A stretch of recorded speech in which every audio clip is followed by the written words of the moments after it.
Quick question. Have you noticed how some African leaders are using revolutionary history as a brand? On a cru avoir assassiné l'homme et ses idées et essayer d'effacer totalement les faits de Thomas Sankara. In Burkina Faso, that playbook belongs to military leader Ibrahim Traoré, who brands himself as the next Thomas Sankara. He uses anti-imperialist language and pan-African imagery all to create viral content and to gather huge online support. However, the more I followed his work, I noticed that on the ground, his actual ideologies translated differently. The clearest example came in January when the junta completely shut down over 100 political parties, and that was after critics were silenced and elections were delayed. I wanted to understand whether Traoré represents genuine anti-colonial change or is just another form of digital age dictatorship.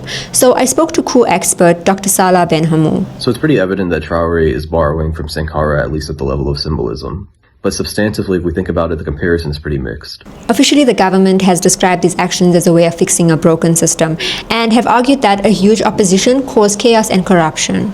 But this is a little bit different.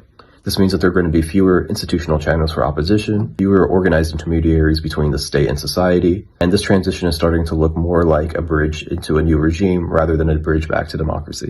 Still, Traoré's popularity is not fake or even bought. What we found is that frustrated civilians are actually finding a space online to belong. At the same time, there's also evidence that there's a strong online amplification ecosystem. So there's a lot of hero content we see going around, a lot of misinformation and media that feeds into this broader cult of personality for Traoré. So it's not necessarily an either or, it's a blend.